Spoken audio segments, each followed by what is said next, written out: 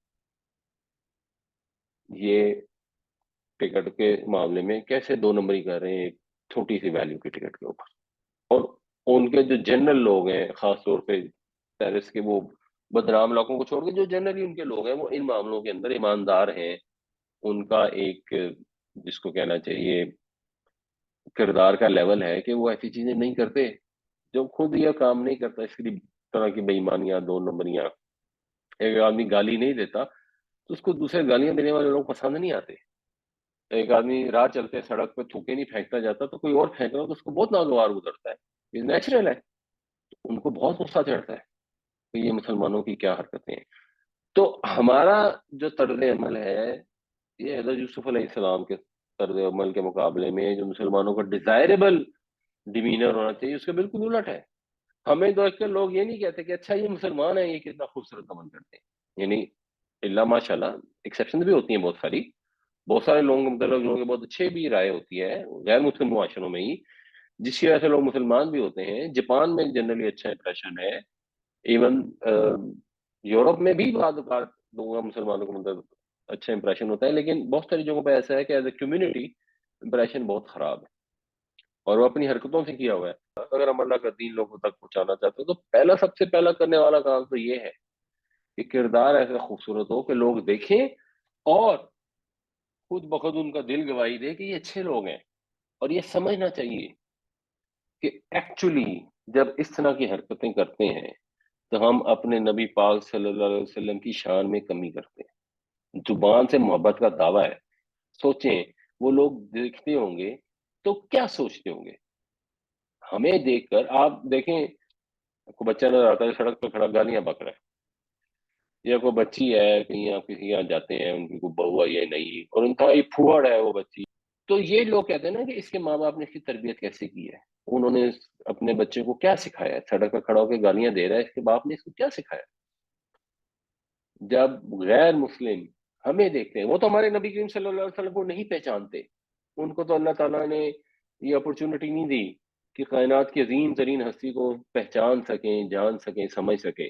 وہ تو ہمیں دیکھیں گے، اس سے ڈیڈیوس کریں گے نا کہ ان کے نبی نے ان کو کیا سکھایا ہوگا، ان کے نبی نے کیا ان کو دہشت گردی سکھائی ہے، ان کے نبی نے نعوذ باللہ کیا ان کو ایسی باتیں سکھائی ہیں، ان کو تو یہ امپریشن۔ تو ہم جب ایسی حرکتیں کرتے ہیں، خاص طور پہ ایز اے کمیونٹی، ایک آدمی کام کرتا ہے نا تو اس کو سب لوگ سمجھ جاتے ہیں کہ ہاں جی ٹھیک ہے، یہ تو ہر معاشرے میں اچھے برے لوگ ہوتے ہیں، لیکن جب میجورٹی ایسی حرکتیں کرتی ہے تو ہم اپنے نبی پاک صلی اللہ علیہ وسلم کی شان کو بھی نقصان پہنچاتے ہیں۔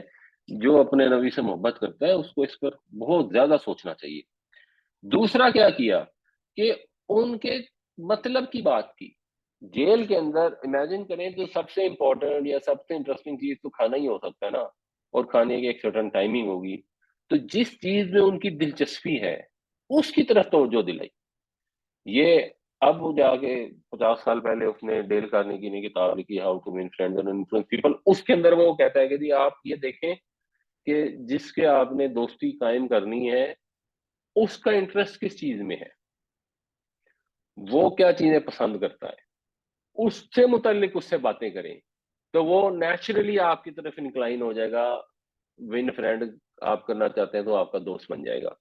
تو جیل کے اندر واحد دلچسپی جو ہو سکتی ہے وہ کھانا ہو سکتا ہے، تو ذکر ہی اس کا کیا اور کردار پر فوکس کیا، لمبے لمبے لیکچر اور لمبے لمبے درس نہیں دیے، اپنا کردار ایسا رکھا، لوگ امپریس ہوئے، انفلوئنس ہوئے، مانوس ہوئے، اور جب ان سے بات شروع کی تو اب بات کا موقع تھا، انہوں نے خواب پوچھا جواب دینا ہے، اب اس موقع سے فائدہ بھی لیا، جس اسٹریٹجی ہے یا اسباب کا استعمال ہے اس کو استعمال بھی کیا، اور ان سے تھوڑا سا ٹائم بائی کیا، لیکن ٹائم بائی کرنے کے لیے کہا ان کے دلچسپی کی چیز کا ذکر کیا کہ تمہیں کھانا آنے سے پہلے پہلے میں تمہیں تعبیر بتا دوں گا، ان کو تسلی بھی دی، تعبیر انشاءاللہ تمہیں پتہ لگ جائے گی۔ ذالکما، ذالکا یہ، اور پھر مخاطب کی رعایت سے یہ سیغہ آگے سے چینج ہو جاتا ہے، ذالکم بھی ہو جاتا ہے، پیچھے ذالکنا بھی آیا تھا، یہ کیونکہ دو مخاطب تھے تو آگے ذالکما۔ ذالکما مما اس میں سے ہے جو علمنی ربی جو علم دیا مجھ کو میرے رب نے. یعنی اللہ تعالیٰ کا اب تعارف کرایا ہے، اللہ تعالیٰ کی طرف بلایا ہے، ادھر مائل کیا ہے اپنے رب کی طرف، توحید کی طرف دعوت دی ہے. تو دعوت دینے کے لیے بھی یہ ان کے انٹرسٹ کی چیز سے ریلیٹ کیا ہے کہ اچھا یہ جو تم خواب پوچھ رہے ہو نا، مجھے اس کا علم ہے، اور یہ علم ملا کہاں ہے؟ میرے رب نے دیا ہے، تاکہ ان کے اندر نیچرل ایک دلچسپی پیدا ہو، بجائے اس کے کہ آپ کہیں جائیں اور وہاں پہ جو بھی آپ کو صحیح یا غلط بات لگے اس کے بعد آپ وہاں پہ قرآن کی آیتیں لمبی لمبی پڑھنی شروع کر دیں، حدیثیں بیان کرنی شروع کر دیں، اور لوگ بیٹھے سن رہے ہوں کہ اچھا جی. یعنی ایک تو مجلس ہوتی ہے نا، اس میں لوگ خود سے انٹرسٹ لے کر خود سے آتے ہیں، جمعے کا خطبہ ہو رہا ہے، لوگ خطبہ سننے آ رہے ہیں، اچھی گفتگو کریں، سننا چاہتے ہیں لوگ. بٹ ایک جگہ لوگ کسی اور کام کے لیے اکٹھے ہوئے، کوئی بزنس میٹنگ ہو رہی ہے، اب بزنس میٹنگ کے لیے اکٹھے ہوئے ہیں، آپ کو لگا ہے کہ نہیں میں تھوڑی سی تبلیغ کر دوں، ضرور کریں، لیکن دیکھیں کہ اس کا طریقہ کار کیا ہے. اللہ کے رسولوں میں ہمارے لیے تو بیسیکلی تو نبی کی پاک صلی اللہ علیہ وسلم کے اندر اسوہ حسنہ ہے، لیکن سب رسول ایک ہی سرچشمہ فیض سے فیض حاصل کرتے ہیں. تو سب کی جو سنت ہے وہ غور کے قابل ہے کہ اس کے متعلق بات کی کہ جو میں تمہیں بتانے لگا ہوں یہ تو مجھے میرے رب نے بتائے، تاکہ اب وہ رب کو پہچانے، کیونکہ وہ رب کو نہیں پہچانتے، ان کے بے شمار جھوٹے خدا ہیں. تو ادھر ان کی دلچسپی پیدا ہو گئی. پھر فرمایا انی ترکت ملت قوم، میں نے چھوڑ دیا ملت قوم ایک قوم کے طریقے کو، ان لوگوں کے طریقے کو، ان لوگوں کے مذہب کو میں نے چھوڑ دیا. لا یؤمنون باللہ، جو اللہ پر ایمان نہیں رکھتے، وہم بالآخرۃ ہم کافرون، اور یہی لوگ تو ہیں جو آخرت کے منکر ہیں. یہ ہم جب دوبارہ آتا ہے تو اس سے ایمفیسس ہو جاتا ہے، اللہ پر جو ایمان نہیں رکھتے وہ آخرت کے منکر ہیں. یہ جنہوں نے اللہ کا شریک ٹھہرائے ہوئے ہیں وہ آخرت کے منکر ہیں. کتنے ڈیلیکیٹ طریقے سے ان کو یہ بتایا کہ دیکھو یہ لوگ جو کون لوگ ہیں جو آخرت کے منکر ہیں، جن کے طریقے کو چھوڑ دیا. یہ جو عزیز مصر تھا، جو اتنا بڑا وزیر تھا، اس کے جو بھی جینٹری اس سے ملنے آتی تھی، حضرت یوسف علیہ السلام اس کو بیٹوں کی طرح عزیز تھے، تو چیزوں میں انوالو تھے. اب وہ لوگوں کو آبزرو کرتے تھے، تو وہ جو کام بھی کرتے تھے، جو اللہ کے سوا اوروں کو مانتے تھے اور پریکٹیکلی آخرت پر ایمان نہیں رکھتے تھے. آخرت پر ان کا کوئی ٹوٹا پھوٹا عقیدہ تو ہوگا، بٹ آخرت پر ایمان تو یہ ہوتا ہے نا کہ آخرت والے دن حساب کتاب ہوگا. اس ایمان کے لحاظ سے تو بہت سارے مسلمانوں کا بھی ایمان نہیں ہے. ان کا تو خیال یہ ہے کہ ادھر ہم نے قبر سے نکلنا ہے، ادھر اللہ کے نبی صلی اللہ علیہ وسلم کھڑے ہوں گے کہ یہ تو میرے امتی ہیں، یہ انہوں نے 100 بچے مار دیے جوید اقبال نے، کوئی بات نہیں اس کو جنت میں ڈال دیں. یہ ان نے ملاوٹ کر کے ہزاروں لوگوں کو مار دیا، دوائیاں جعلی بیچ بیچ کے، کوئی بات نہیں اس کو جنت میں ڈال دیں، یہ میرا امتی ہے. یہ لوگوں نے یہ گھڑا ہوا ہے عقیدہ اپنے دل کو خوش رکھنے کے لیے. اس کا مطلب کیا ہے؟ بیسیکلی وہ آخرت پر ایمان ہی نہیں رکھتے. آخرت پر ایمان تو یہ ہے کہ وہاں جائیں گے تو اچھے کاموں کا اچھا بدلہ ملے گا، برے کاموں کا برا بدلہ ملے گا. آخرت کیا ہے؟ یوم حساب ہے، اس دن حساب ہوگا، فیصلہ ہوگا اعمال کی بنیاد پر، اور اللہ کی رحمت کی توقع ہونی چاہیے، وہ اپنی جگہ ہے. تو وہ آخرت کا ایمان نہیں رکھتے، ادھر ان کو توجہ دلائیے. اور یہ آخرت کا جو کانسیپٹ ہے یہ بیسک کانسیپٹ ہے. اگر آپ نے دین پر صحیح چلنا ہے تو اس کانسیپٹ کے بغیر آپ چل ہی نہیں سکتے. اچھا، مزید کیا چیز؟ مزید چیز یہ کہ انہوں نے کہا کہ میں نے چھوڑ دیا. انہوں نے یہ نہیں کہا کہ میں اس قوم میں پیدا ہوا تھا جس میں، تو میں تو اصل میں اس کو فالو کرتا ہوں، میں نے اس نئی قوم کا مذہب اختیار ہی نہیں کیا. انہوں نے نہیں، میں نے اس نئی قوم کے مذہب کو چھوڑ دیا، ان کی ملت کو چھوڑ دیا. مطلب یہ کہ انہوں نے اچھی طرح تجزیہ کیا ہے، انہوں نے انالیسس کیا ہے، غور فکر، اپنی عقل استعمال کی، حق کو حق ہونا سمجھا، باطل کا باطل ہونا صحیح طرح سے معین کیا، اور پھر حق کو اختیار کیا. اس لیے نہیں کہ باپ دادا کا مذہب تھا، اس لیے کہ وہ ہی اختیار کرنے کی چیز ہے.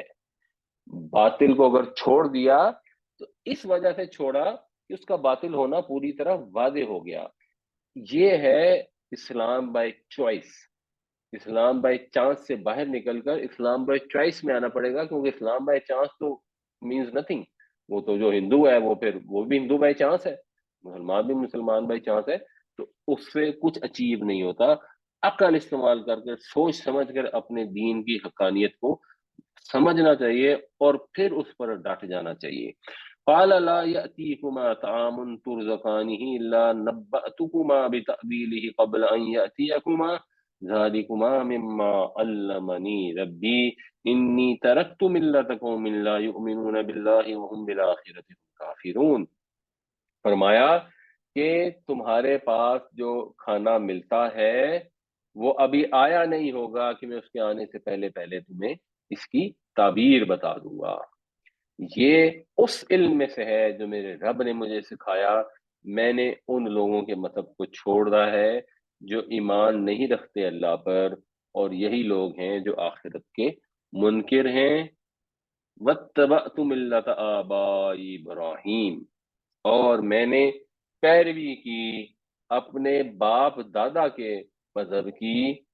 ابراہیم و اسحاق و یعقوب، میں نے اپنے بزرگوں ابراہیم، اسحاق اور یعقوب کے مذہب کی پیروی کی. اور موسٹ پرابلی وہ جانتے بھی ہوں گے ان جلیل القدر انبیاء کے نام، کچھ نہ کچھ لوگوں کو کانوں میں پڑے ہوئے ہوں گے. جیسے مشرکین مکہ کو بھی یہ آئیڈیا تھا کہ یہ اہل کتاب لوگ ہیں اور ان کے پاس علم ہے اور ان کے پاس لاجیکل اور عقل کی باتیں ہوتی ہیں. ما کان لنا، لفظی ترجمہ ہے کیا ہے ہمیں. محاورہ کریں گے تو یہ بھی کر سکتے ہیں کہ ہمیں مسئلہ کیا ہے، ہمیں تکلیف کیا ہے، ہمارا دماغ کا خراب ہو گیا ہے. وہ مہذب ترجمہ کریں گے تو ہمیں کوئی حق نہیں اس چیز کا، ان نشرک باللہ من شیء، کہ ہم شریک ٹھہرائیں اللہ کے ساتھ کسی چیز کو.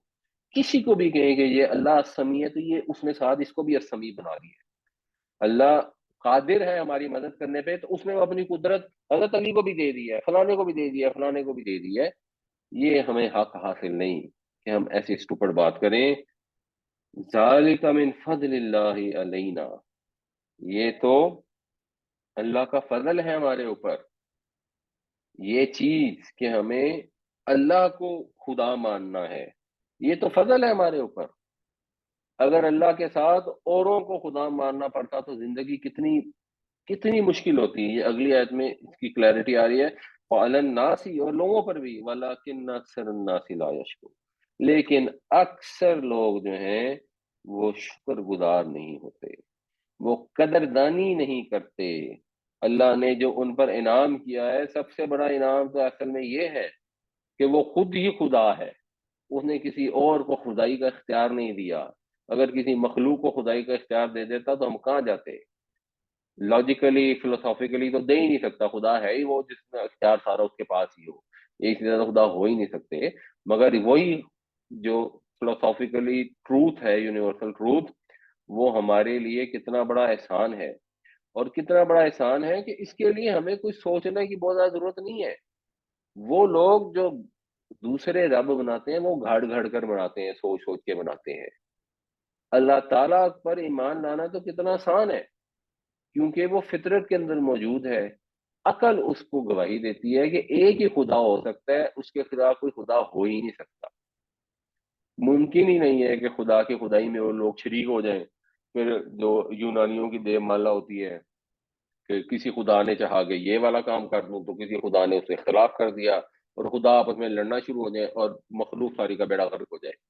یہ تو کتنا بڑا فضل ہے کہ ایک ہی رب ہے اور اس نے آسان کر دیا کہ ہم اس کو مان لیں، سمجھ لیں.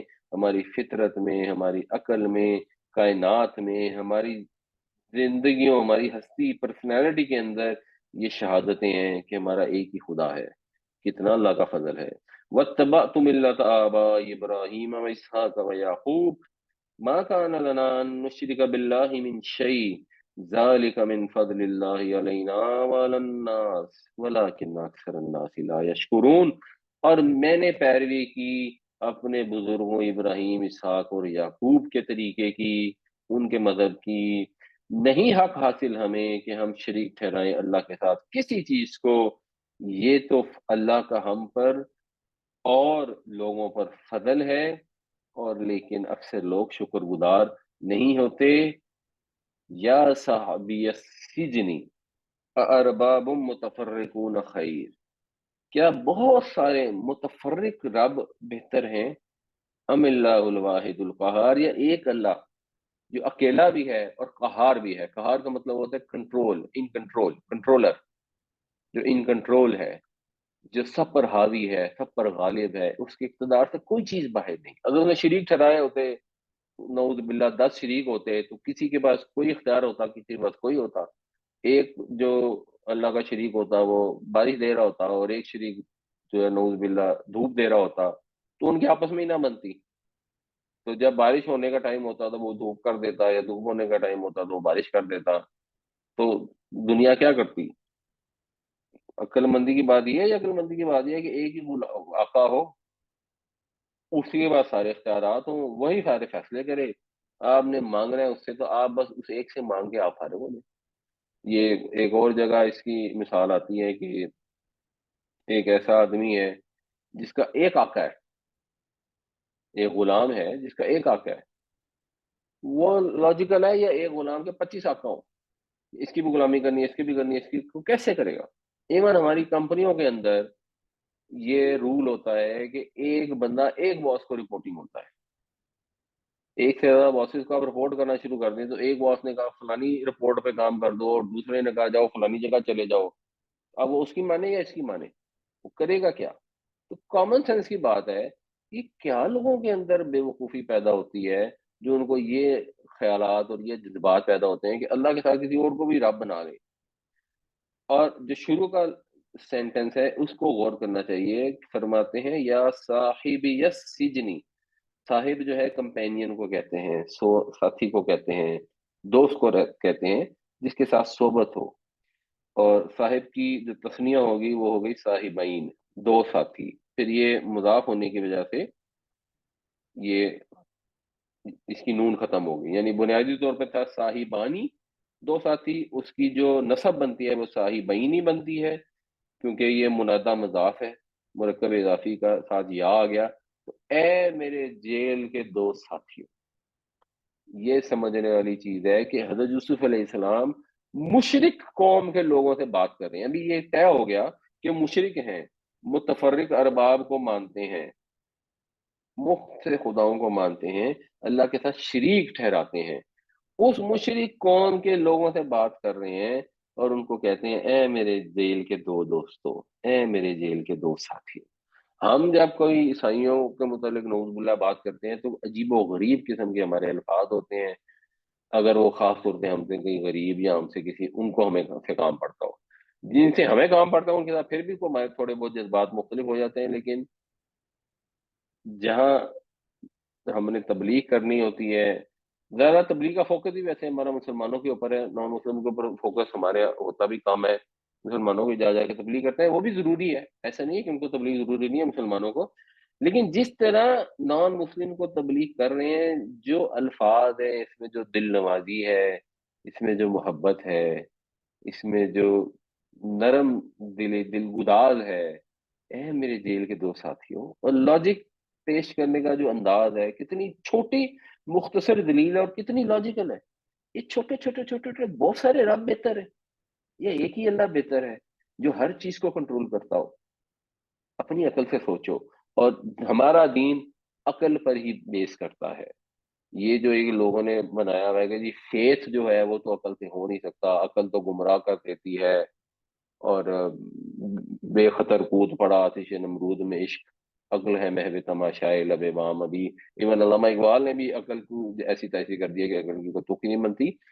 قرآن شریف آپ کو بار بار تدبر کی طرف، عقل استعمال کرنے کی طرف، غور فکر کرنے کی طرف، نشانیوں کو دیکھنے اور ان کو پہچاننے کی طرف بلاتا ہے، ان کا انالیسس کرنے کی طرف پکارتا ہے۔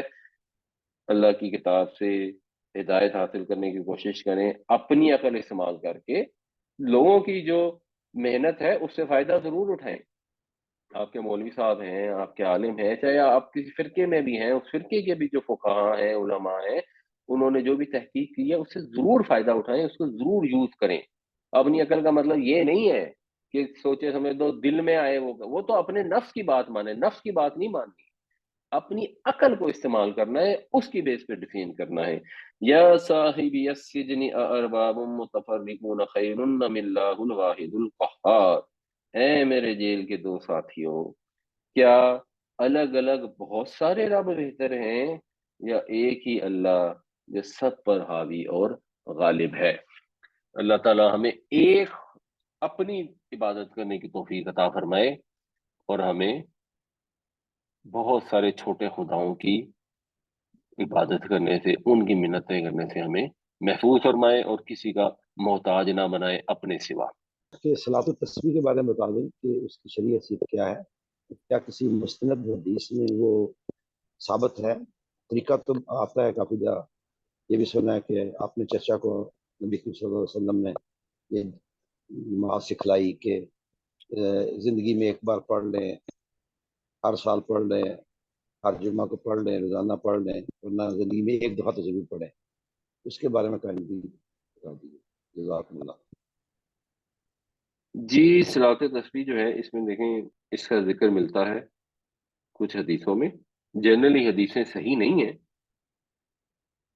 صحیح حدیثیں تو نہیں ہیں، لیکن ایک سے زائد حدیثیں ہیں، تو کوئی صلاۃ تسبیح پڑھنا چاہتا ہے تو پڑھ لے، اس میں کوئی مسئلہ نہیں ہے، اس کو صریحاً بالکل بھی منع نہیں کیا جا سکتا، اور کوئی بہت زیادہ پروموٹ بھی شاید نہیں کیا جا سکتا، کیونکہ بہت زیادہ پروموٹ ذرا صحیح حدیث کو ہی کرنا چاہیے، تو اس لیے کوئی پڑھنا چاہتے ہیں تو ضرور پڑھے، حدیثوں سے مفہوم بنتا ہے تو وائی ناٹ۔ اس میں دو چیزیں ذہن میں رکھنی چاہیے۔ پہلی چیز یہ ہے کہ یہ صلاۃ التسبیح جو بتائی گئی ہے، اگر جو حدیثوں میں آتی بھی ہے وہ انڈیویجول ہے، جو اس سے پتہ لگتا ہے، اس میں یہ جو پھر ہمارے یہاں ایک وہ لوگ اکٹھے ہو کے اور ایک صلاۃ التسبیح کی جماعت کرائی جاتی ہے، اور اس کے اندر وہ امام صاحب صلاۃ التسبیح پڑھاتے ہیں، اس کا کوئی کانسیپٹ نہیں ہے۔ اور یہ جو نفلی نمازیں ہوتی ہیں جنرلی، یہ ان کی ویسے ہی جو بہتر فارم ہے وہ انڈیویجول ہوتی ہے، اور خاص طور سے صلاۃ التسبیح کو بھی اگر آپ دیکھیں، بہت ساری نفلی نمازیں جیسے ہم تراویحاں کرتے ہیں نا، تو اس میں تو ایک مقصد ہوتا ہے کہ ہم نے قرآن کو پڑھنا یا سننا ہوتا ہے، تو امام صاحب قرآن پڑھ رہے ہوتے ہیں اور ہم سن رہے ہوتے ہیں، تو اس میں تو جماعت ایک سرٹن فائدہ دیتی ہے۔ صلاۃ تسبیح ایسی نماز ہے اگر کوئی پڑھنا چاہتا ہے، ٹھیک ہے، صحیح حدیثوں میں نہیں بھی ہے لیکن کچھ نہ کچھ حدیثوں سے اندازہ ہوتا ہے کہ شاید ہو بھی ایسی چیز، تو پڑھ لیں، اس میں کوئی مسئلہ نہیں ہے۔ اس کے اندر فوکس یہ کرنا چاہیے کہ جب یہ اس طرح کی چیز آتی ہے نا کہ آپ 10 دفعہ پڑھیں، پھر 15 دفعہ پڑھیں، اصل کانسیپٹ جو تسبیح کا یا دعا کا ہے، وہ کانسیپٹ یہ ہے کہ دعا کی جاتی ہے، اللہ کی پاکی بیان کی جاتی ہے، اللہ کی پاکی پڑھی نہیں جاتی، جیسے وہ ہندو منتر پڑھ رہے ہوتے ہیں نا، یہ نہیں ہے کوئی بھی دعا یا تسبیح۔ تسبیح ہوتی ہے اللہ کا کی پاکی بیان کرنا، فیلنگ کے ساتھ، جذبے کے ساتھ، کنیکشن کے ساتھ۔ جب آپ نے پڑھنا ہے سبحان اللہ، تو یہ اندر سے فیل ہو کہ اللہ تو ہر کمی کوتاہی سے پاک ہے، یا اللہ میں کمزور ہوں، میں مخلوق ہوں، میرے اندر بے شمار کمی کوتاہی ہیں، سبحان اللہ تو پاک ہے۔ نماز شروع کرنی ہے، شروع یہاں سے ہوتی ہے، سبحانک اللہم، یا اللہ تو ہر کمی کوتاہی سے پاک ہے، تو یہ فیلنگ ہونی ضروری ہے۔ ہر نماز کے بعد دعا کرنا اجتماعی کیوں بدعت ہے؟ کیا بدعت ہے؟ اور اگر ہے بدعت تو کامن پریکٹس کیوں ہے؟ جی، پہلی بات تو ہے کہ بدعت ہے۔ بدعت اس لیے ہے کہ اللہ کے نبی صلی اللہ علیہ وسلم نے یہ طریقہ رائج نہیں فرمایا، اور کوئی ایسی حدیث نہیں ملتی جس میں یہ پتہ لگتا ہو کہ نبی کریم صلی اللہ علیہ وسلم نماز کے بعد ہاتھ اٹھا کر دعا کراتے تھے اور باقی پیچھے لوگ آمین آمین کرتے تھے، یہ کہیں نہیں ملتی۔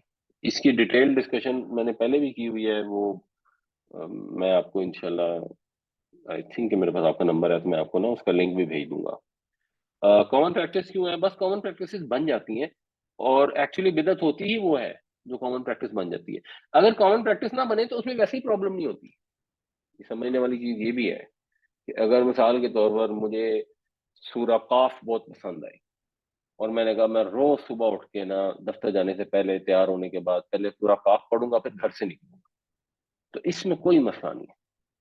لیکن اگر یہ کامن پریکٹس بن جائے کہ سب لوگوں کو یہ ہو کہ جی آپ نے جب اپنے گھر سے نکلنا ہے، گھر سے روزی کمانے کے لیے نکلنا ہے، تو پہلے سورہ کاف پڑھنی ہے، پھر گھر سے نکلنا ہے، اور یہ پریکٹس کامن ہو جائے، ایک سرٹن نمبر آف پیپل کرنا شروع کر دیں، وہ بدعت ہوتی ہے۔ بدعت ہوتی ہی کوئی طریقہ رائج کرنا ہے۔ تو جتنی بھی بدعتیں ہیں وہ ظاہر سی بات ہے کامن پریکٹس ہے، تبھی تو بدعت ہیں۔ اب کیوں ہیں؟ کیونکہ لوگوں کو بعض اوقات ڈفرینس آف اوپینین ہو سکتا ہے۔ اچھا، ڈفرینس اوپینین جیسے صراط تسبیح کے اوپر ڈفرینس اوپینین ہے، کچھ لوگ کہتے ہیں کہ نہیں جی یہ نہیں ہے ثابت، ہی نہیں پڑھنی چاہیے۔ کچھ لوگ کہتے ہیں کہ نہیں حدیثوں میں ذکر ہے پڑھ سکتے ہیں، مگر وہ جو بھی ڈفرینس اوپینین ہے نا اس کی کوئی نہ کوئی تو سند یا کوئی نہ کوئی بیس ہے۔ تو اگر کچھ سند بھی مل گئی ہے، چاہے کمزور سند مل جائے، تو پھر اس کو ہم بدعت میں کاؤنٹ نہیں کرتے۔ مگر جس کی بالکل ہی کوئی سند نہیں ہے تو وہ اللہ کے نبی صلی اللہ علیہ وسلم کی سنت کو ختم کر دیتی ہے۔ تو سنت کو فالو کریں، بدعت کو کیوں فالو کریں؟ بس کامن پریکٹس بن جاتی ہے، اور بہت ساری کامن پریکٹس ہیں، یہ ایک نہیں ہے، بے شمار ہے۔ شادی بیاہ کے اوپر جو کام ہوتے ہیں ان میں بھی کئی، مطلب یہ جو قرآن کے نیچے تو گزارنا ہے بیسیکلی، تو یہ بھی بدعت ہے نا۔ یہ بھی لوگ نیکی کا کام سمجھ کے کرتے ہیں نا، کہ قرآن کے نیچے سے دلہا دلہن کو گزار دیا، اب اس میں کون سا کہاں سے پتہ لگا کیسا کرنا ہے؟ یہ ایون ہم ایکچولی جو شادی کرتے ہیں سنت سے تو بالکل ہی الٹ ہے۔ سنت یہ ہے کہ ایک معقول حق مہر دیا جائے، وہ ہم دیتے ہیں نہ ہونے کے برابر۔ اور سنت یہ ہے کہ شادی کا خرچہ لڑکے نے کرنا ہے، تو نہ جہیز ہوگی نہ برات ہوگی۔ اب یہ دینی لحاظ سے دین کا تقاضا ہے کہ لڑکے نے شادی کا خرچہ کرنا ہے، ہمارے یہاں جہیز بھی ہوتا ہے، برات بھی ہوتی ہے، اور جو ریکوائرڈ ہے حق مہر وہ نہ ہونے کے برابر ہوتا ہے۔ تو یہ بھی بدعتیں ہی ہیں ایک لحاظ سے، جب اس کو دین کے اینگل سے بھی دیکھتے ہیں۔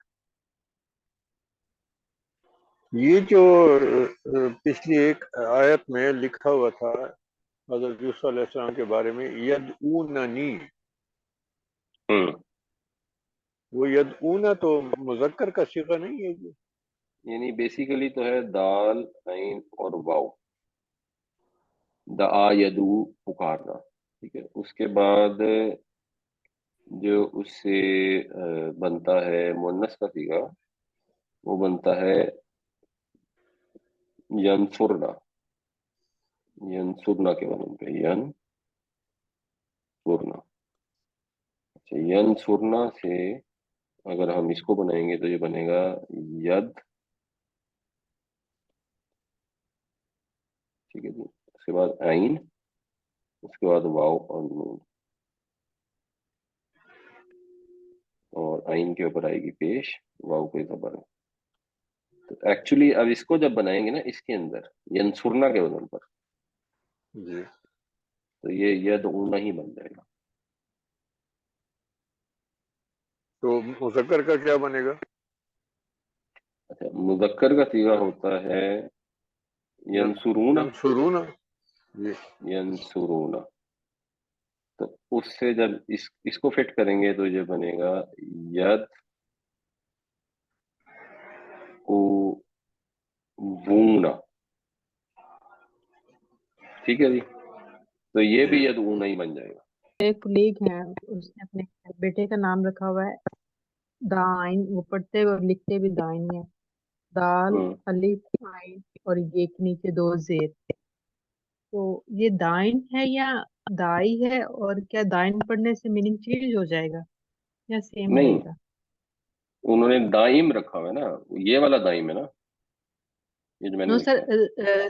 دائن رکھا ہوا، عین کے نیچے دو زیر ہے۔ نہیں، وہ لکھتے بھی دائن ہے اور پڑھتے بھی دائن ہے، مطلب انگلش میں بھی نا وہ اچھا ہے، وہ تو دائن، ڈین بن ٹھیک ہے جاتا ٹھیک ہے ٹھیک ہے، وہ ہے ٹھیک ہے، جی۔ اچھا اچھا اچھا، سمجھ آ گئی۔ یہ آپ بتا دیں، یعنی دال، عربی کا وہ بالکل یوز کرتے ہیں دائن، Okay. ایسے ایسے کیا نہیں؟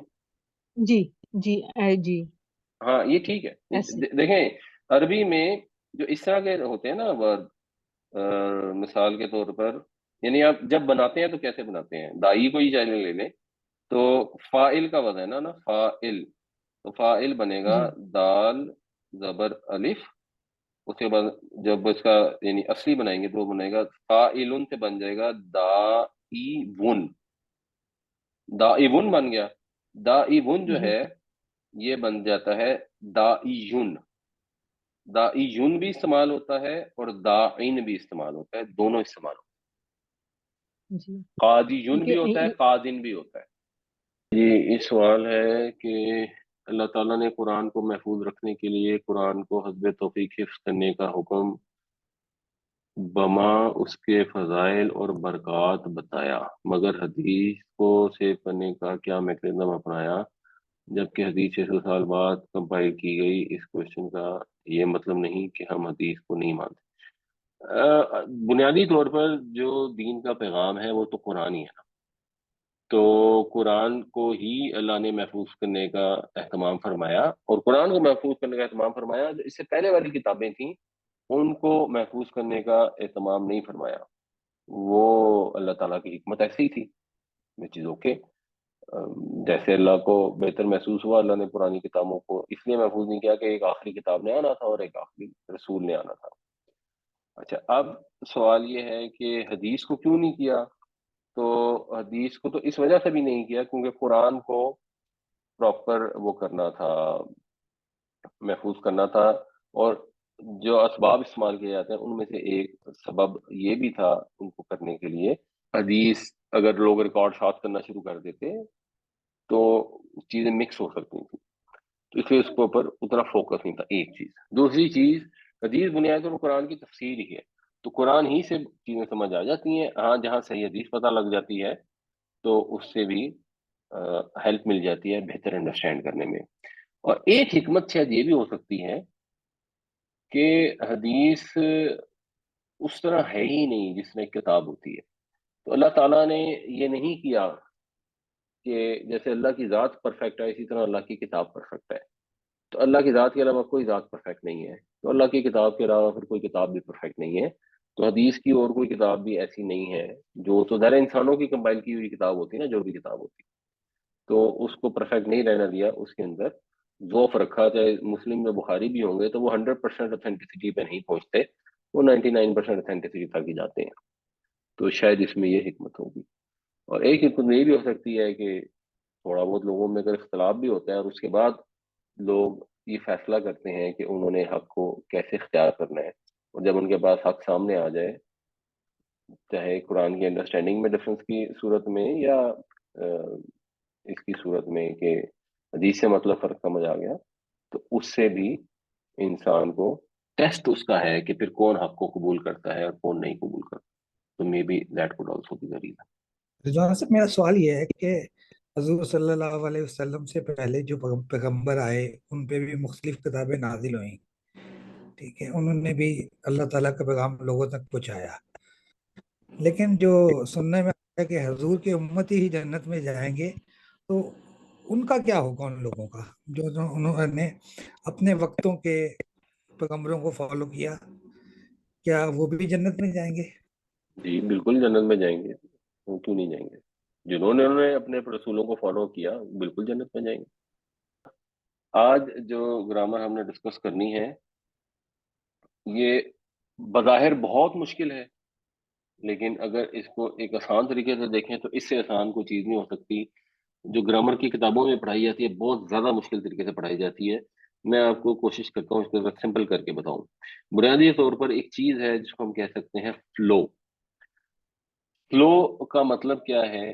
مطلب یہ ہے کہ ہر زبان کے اندر ایک لہجہ ہوتا ہے، اس لہجے کے حساب سے کچھ الفاظ ہیں وہ اس میں فٹ ہو جاتے ہیں، اور کچھ الفاظ اپنی شکل چینج کر لیتے ہیں۔ اس کی اگر ایک آسان مثال ہم لینے کی کوشش کریں تو انگریزی میں ایک لفظ ہے فوٹو، اس کو اردو میں بھی ہم فوٹو ہی کہتے ہیں،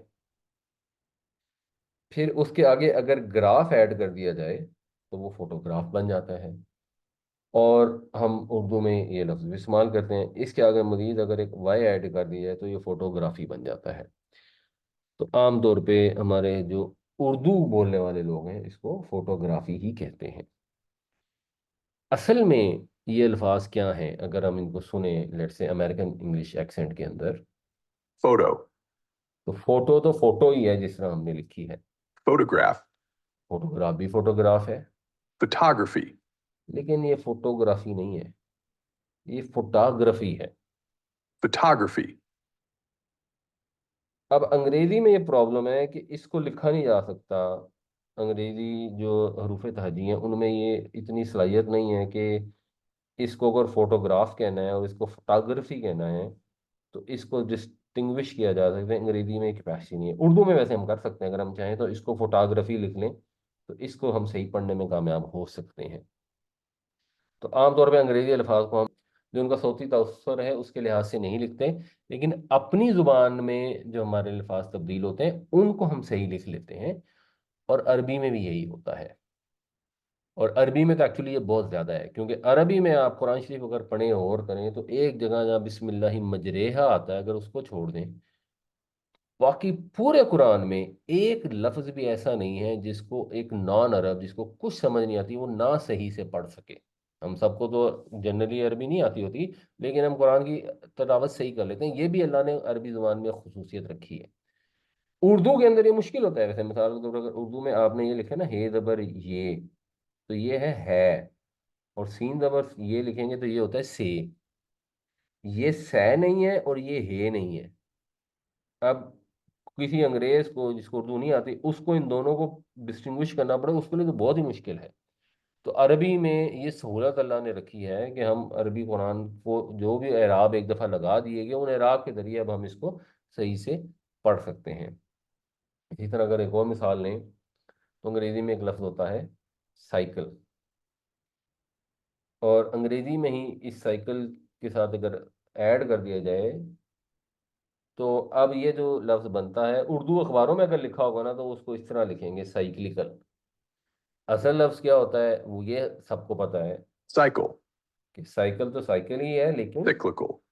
یہ سائیکلیکل نہیں ہے، یہ سکلیکل ہے۔ اب یہ سائیکل سے سکلیکل کیوں ہو گیا؟ یہ فلو ہے۔ انگریزی ایکسنٹ میں جب آپ نے بولنا ہے تو سائیکل تو فلو میں فٹ ہوتا ہے، سائیکلیکل فلو میں فٹ ہی نہیں ہوتا، اس میں زبان اٹکتی ہے جب آپ انگریزی بول رہے ہیں۔ اردو میں آپ سائیکلیکل بولنا چاہیں تو آپ بول سکتے ہیں، ایکچولی اردو میں مسئلہ نہیں ہے۔ انگریزی میں سائیکلیکل نہیں بول سکتے، خاص طور سے امریکن ایکسنٹ میں، تو سکلیکل بولیں گے۔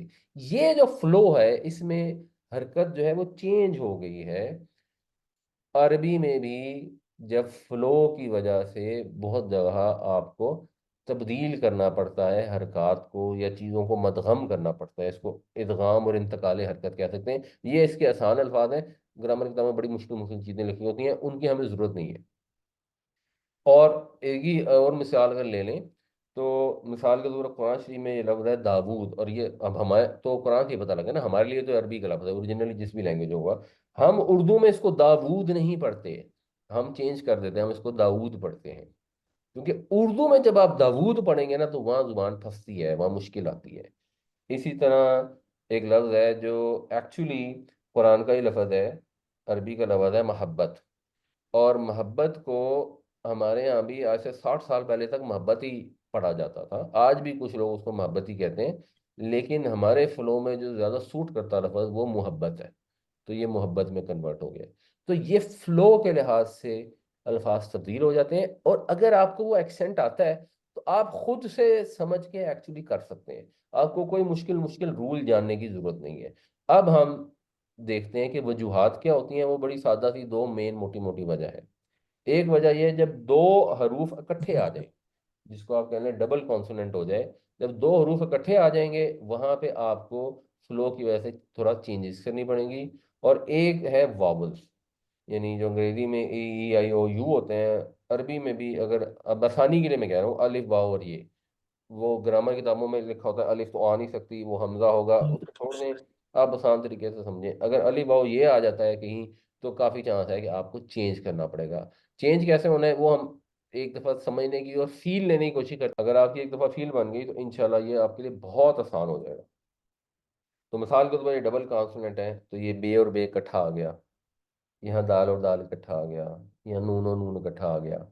یہ جو ہیں ان کے اندر فلو کی وجہ سے ہمیں نارمل وزن سے تبدیلی کرنی پڑے گی۔ یا اگر اس کو آپ دیکھیں تو میم لام کے بعد الف آ گیا تو کئی صیغے ایسے ہوں گے جس میں یہ الف کو تبدیل کرنا پڑے گا۔ یہاں پہ بیچ میں واو آ گیا، یہ بھی آخر میں یہ آ گیا، اس طرح کے اگزامپل ہیں جن کے اندر فلو کی وجہ سے جو ہے وہ ذرا تبدیل ہو جائے گا، اور آپ کو تھوڑا سا دماغ اپلائی کر کے سمجھنا پڑے گا کہ یہ کیسے ہوا ہے اور اس کا روٹ کیا ہے۔ آپ دونوں کام کر سکتے ہیں، اب اس کی ہم انشاءاللہ ایک ٹرائی کرتے ہیں تو آپ کو سمجھ آ جائے گی۔ اب یہاں پر یہ لام اور لام اکٹھا ہو رہا ہے اور یہ ضربہ یضربو کے وزن پر ہے، تو ضربہ یضربو کے وزن پہ یہ بنے گا ضلالہ یضللو۔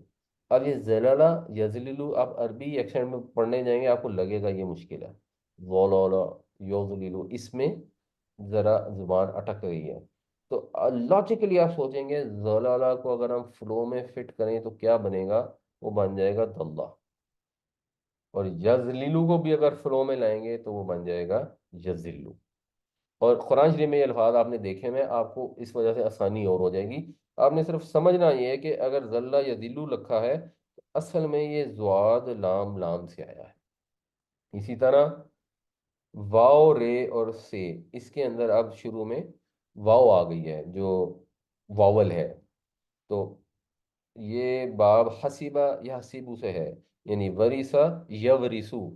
اب وریثہ یورثو میں ورثہ میں تو مشکل نہیں آتی، تو ضروری نہیں ہر جگہ چینج آئے گی، ورثہ میں مشکل نہیں آ رہی تو یہ ورثہ ہی رہے گا، لیکن یورثو جو ہے نا، یہ یورثو یہ نہیں اس پہ زبان بیٹھتی، تو یہ یریثو ہو جاتا ہے، تو وہ جو ہے فلو میں وہ بہتر بیٹھ جاتا ہے۔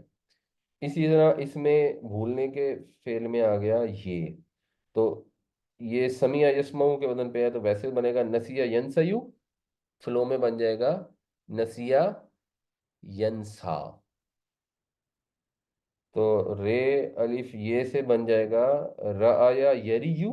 اب رعایا یریو سمجھ آ رہی ہے کہ بہت زیادہ بوجھ پڑ رہا ہے زبان پر، تو یہ بن جائے گا رعا یرا، بالکل جس طرح ہم نے داود کو داود کر دیا ہے، محبت کو محبت کر دیا ہے، تو یریو کو ہم نے یرا کر دیا ہے، یہ آسان ہو گیا۔ اسی طرح زی واو لام سے زوالا یزولو بن جائے گا زالا یزالو، حقا کا یحققو بن جائے گا حقا یحقو، توابا یا تبوبو بن جائے گا تابا یتوبو، خلاوا یخلبو بن جائے گا خلا یخلو۔ اب اس کی ہم پریکٹس کر لیتے ہیں، انشاءاللہ اس سے مزید کلیئر ہو جائے گا۔ اچھا جی، اب یہ ضربا یضربو کے وزن پر ہے، بتائیں جس سے کیا بنے گا؟ اللہ ہاں، یعنی پہلے جو بنے گا سیدھا سیدھا وہ کیا بنے گا حلالہ، حلالہ اور یضربو کے وزن پہ بنے گا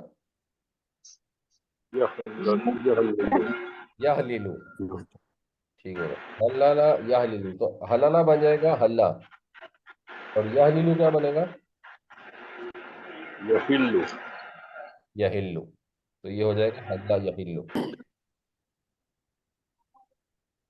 اچھا جی، یہ سین واو الف سے نصر ینصر کے وزن پہ ہے،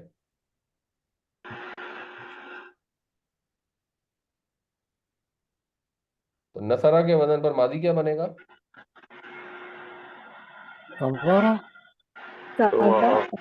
سوا، ٹھیک ہے سوا، اور یس ینصرو کے وزن پر کیا بنے گا؟ ذرا یس یسوء، یس وو یس وو یس وو، تو اس کو فلو میں اب کیا بنے گا؟ سوا کیا بن جائے گا؟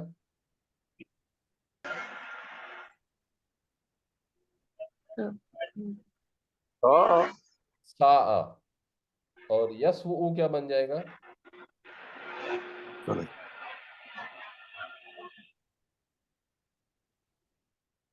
یسوء، یسو، تو یہ بن جائے گا سا یسو۔ سب لوگ ذرا سا ایفرٹ کریں، تھوڑا سا بھی آپ دیکھیں نا، سوا سے سا ہی بنے گا نا، سوا، تو ہم قرآن شریف میں سب الفاظ پڑھتے ہیں، تو آپ کو خود بخود فیل ایک ڈیولپ ہو جائے گی، ٹرائی کریں، اور جب بھی پڑھیں غور ضرور کریں تو کچھ عرصے میں بڑی اچھی فیل آ جائے گی۔ تلاوا بن جائے گا، یعنی نلاوا نلا ہوتا تو تلاوا بن جائے گا تلا، ٹھیک ہے، اور یتلبو یتلو ہو جائے، یتلو ہو جائے گا۔ اچھا، یہ واو سے یہ سے ضربا یضربو کے وزن پر وفایا وفایا، تو وفایا فلو میں کیا بنے گا؟ وفا، یا